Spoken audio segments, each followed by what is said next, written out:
I'm wired to be competitive by nature. I want to win the point, win the thing, win the thing. And I remember one day God was like, you make good points, but you make a poor partner.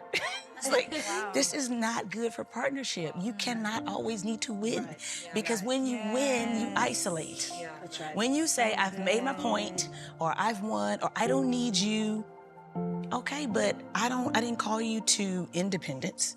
I didn't call you to codependence. I called you to interdependence. Interdependence. Whether it's marriage, friendship, siblings.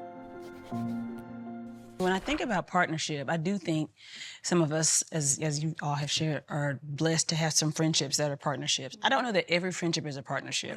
But when I think about the fact that God, the sovereign, fully capable, fully able, omnipotent, omnipresent, this God said, I could, if I wanted to, in a snap, bring everyone to salvation.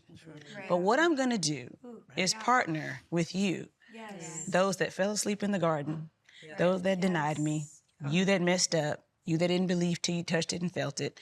I know what's going on at your house. I want to partner with you to make the world know me. And he says that before he, at the end of the Gospels. And then again, we see at the beginning of Acts, he's like, I want you to be my witnesses. We're going to partner with, I could tell everybody about me if I wanted to, but I want to partner with you. And so when I think about the weight of what it means from a biblical perspective is that partnership produces something that you could not have if you were separate. And now with God it's different because he can do what he wants, right? He doesn't need us, but he wants us. And so when we see that realized in our relationships, I've just had to learn that God brings people in our lives and sends me and sends you into people's lives because there's something he wants to produce in you. And sometimes the partnership is not a friendship. I've had great partners where I know that together God is asking us to accomplish this mission or this thing. It's not always a huge thing. Sometimes it's just something he wants to do through us. But this concept that there's something that partnership produces has shifted significantly how I see relationships. And it really started with my marriage because I'm an Enneagram 3. I'm an extrovert. I think I know everything and I want to be great and I want to be right. And if you tell me I'm not right, you better bring a case. And I'm like, excuse me? And while you're telling me that, I already have a counter case, okay? Because generally I think I'm right. So, in God's irony, my husband is almost the same temperament. So you have two extroverts in marriage. We'll talk about that in heaven, Lord. But we have this extrovert in marriage. So our conversations were, even when we were dating, my mother would walk by the room and she'd be like, are you sure this is the one? Because we'd be like, okay, I'll talk to you tomorrow. And so our wedding day, we argued. Just, oh my gosh, it was just, this is our conversation. So there's always been a healthy debate, a robust engagement.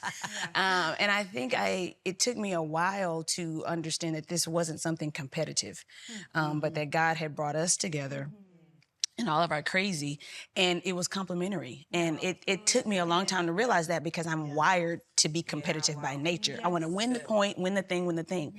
And I remember one day God was like, you make good points, but you make a poor partner. It's like, this is not good for partnership. You cannot always need to win because when you win, you isolate. That's right. When you say, I've made my point, or I've won, or I don't need you, okay, but I didn't call you to independence. I didn't call you to codependence. I called you to interdependence. Whether it's marriage, friendship, siblings, just the life of a believer. And so it took me getting something in my head. And he was like, here's what I want to produce in you and your husband, Conway, that even though I think y'all are great and stellar, you're in my image, what can I say? You cannot do it on your own. And so that, when I started to get that in marriage, God bless my husband, just pray for him. We've been married 21 years. I think I got it at year 19. No, I'm kidding. Maybe a little earlier. But when I started to get that, it changed my friendships. Yeah. And so I began to see some of those friendships that they are just a give only. And our culture is like, oh, it's give and take. No, not always. Right. No. God's like, no, this person's in your life. This is what you pour into them. And that's okay. I'm going to feel you in other places. No, don't ask them for something that I didn't wire them to give you. This person's in your life and they feel you a lot. you know? Oh, but this person, this is a partnership. This is a partnership. This is a partnership. And they're not all, they don't all have to be. But he's like, this relationship, when you all are together, I produce something through you that you couldn't have on your own. And so it's a fascinating nuance between relationship and friendship and partnership. But it has changed me, and it's made me feel so humbled that all the things that God could do without me, he chooses to do through me and invites me to do that with other people. When we were newlyweds, we met this couple, and I just thought, oh, these are going to be our couple friends. We're going to raise our kids together. We're going to, take Carnival cruises as 80-year-olds. Like, I don't know. I just made up a whole story about who these people were supposed to be in our lives, because I really felt like God had provided them, that this relationship came out of nowhere, and that I'd been praying for it. And I had our whole future mapped out. And about a few months into the relationship, it became very apparent that we were supposed to be in each other's lives, but it was for a very different reason. And they ended up getting divorced, and one of the spouses left the other one, and it was just devastating. And there wasn't anything really reciprocal about that relationship. It was very much, I've put you in their lives to help them and to encourage them. And I was absolutely okay with that, because it was so God ordained. Our paths should have never crossed. And clearly, it was a privilege. It was a privilege to get to be in their lives and walk through that with them. That thing you said about not being competitive, but it being complementary, I think is what you said. Yes. Because I wanted to win the point, but it made a poor partner. The Lord was like, listen. But sometimes that actually plays itself out in friendships. Women can be funny. I'm not saying that men can't be, but in my experience, in just even the way I'm wired sometimes, we want to act like we're not competitive, but we really are. Underneath it all. Underneath it all, it's like underneath it all, you're like, wait, you act like these best friends, but you really don't want that person to win more than you're winning. And I see it all the time in friendships that I'm in, and then I'm like, well, those aren't really friendships. Right. Those are relationships that with people that might be going the same direction in life as you, that you kind of had a moment. That's why you have to ask for Holy Spirit discernment on who are supposed to be friendship partners with you, and not just those that where I'm sitting here thinking about, someone that God's brought into my life in the last 6 years. And we both were, I had a friend in a different country, but I needed a friend in my same zip code. I was like, that one's in England. I only see her a couple times a year, but I didn't have that one friend. I don't need 10 friends like that. I just needed that one sister. All my family's in Seattle, and I'm in Nashville, and I'm like, I just need that one sister. And God just brought this friend. She's on here. A lot of names, Alex Seeley. She also happens to be my pastor, which is a whole other interesting type of relationship, that she's my pastor, but also my sister and best friend. But it's possible. It's actually possible to be best friends with someone and to still submit to an authority and a place that they have in your life. And it doesn't mean it's easy, but it's possible. And I've just watched this sisterhood that we have with one another, where it's not just a relationship where I'm looking to someone who's going to make me feel good about myself, someone that's always only going to be the friend that's building me up, but actually realizing that sometimes when they have to tell me a hard truth, there's a difference between somebody tearing you down with truth, tearing you down because they're actually not even speaking truth, they're just trying to bring you low so that they can feel better about themselves.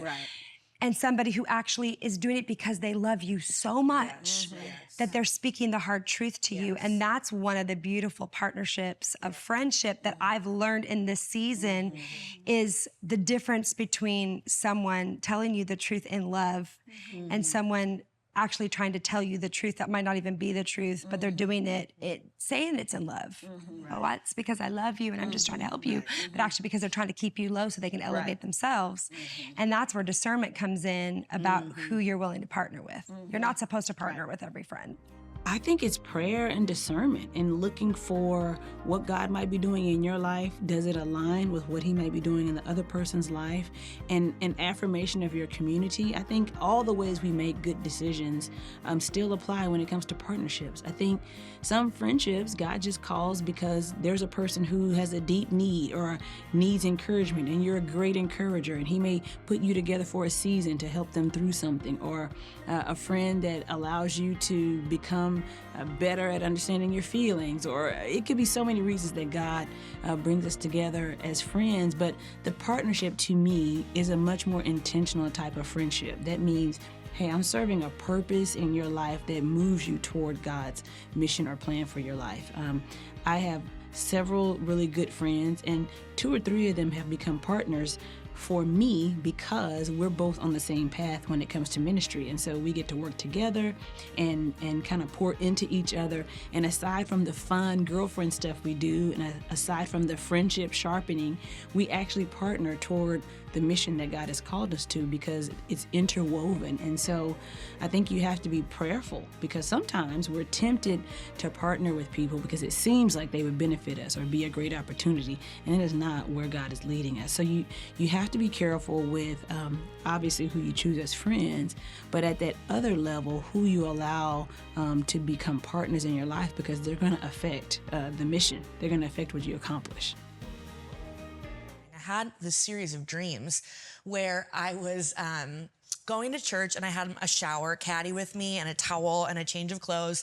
And I would walk up to the church, and I would just walk around the circle of the sanctuary, and I could hear the worship. It's like goosebumps. It's like alive and beautiful, everything I live for. But I wouldn't walk in because I first needed to take my shower. Right. And I'm walking around and I'm dropping things and I can't find where it's at. And all this time I can hear what I'm made for, and I can't get in because I think that there's this barrier I need to take care of first, right? I keep having these dreams about showers over and over, and I'm like, okay, what is this about?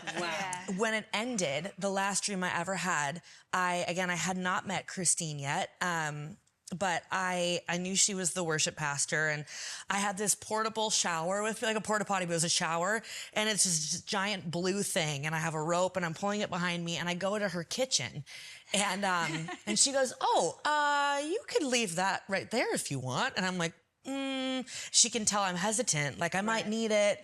And she's like, we'll watch it. It's okay. And then I just came over and sat with her at a table and just chatted. And in this dream, I just told her, I just felt like I felt friendship for the first time, but in a dream. I didn't even know what that would feel like, I don't think. But I just sat with this stranger and was listened to. And I was like, gotta go. And I get up to leave and I start walking out, and she goes, do you need that? Do you want to bring that with you, that shower? And I was like, no, I don't think I need it. Can I leave it here? Wow. And that, to me, that's really what they've done, where it's like I felt like I had to go on the outside to feel qualified, to feel like, I mean, their friendship pulled me into a partnership of like, hey, you're an equal. Like, hey, we don't need you to go do X, Y, and Z and get all this stuff figured out and be perfect and whatever. We want you. And I feel like the partnership was pulling me up into that, was calling me out. Like, hey, we're not backing down. You need friends just like anyone else. We don't care how pulled together, how anointed, how X, Y, and Z. Like, you need friends. And the fact that they did that, I mean, it really changed my life, and that led to them sticking around with me in the worst times of my life, when I'm like, there is no good to offer. There's grief, there's pain. The way that they would sit and listen to my anger, the way that they would sit and not fix it. I think partnerships are unique. They can help us to be better versions or the best versions of ourselves, because it requires 2 things. It requires a person who is being obedient to the Lord by intentionally leaning into a partnership and speaking life or truth, or providing mentorship or providing support or something for someone. And it also requires a person being able to receive that. And so when we're able to come together in that kind of intentional relationship, I think great things can happen. And I believe every single time God calls us to certain partnerships, it's for a purpose. Something good and better always comes out of it. Something that could not happen if those people stayed individual or separate, whether it's a marriage or a business partnership or a team in ministry or a friendship. God brings us together for really intentional reasons. At TBN, our mission is to use every available means to reach as many individuals and families as possible with the life-changing gospel of Jesus Christ. Thank you for helping make the gospel of grace go around the world. And it's because of you that partner with us that this ministry continues. God bless you.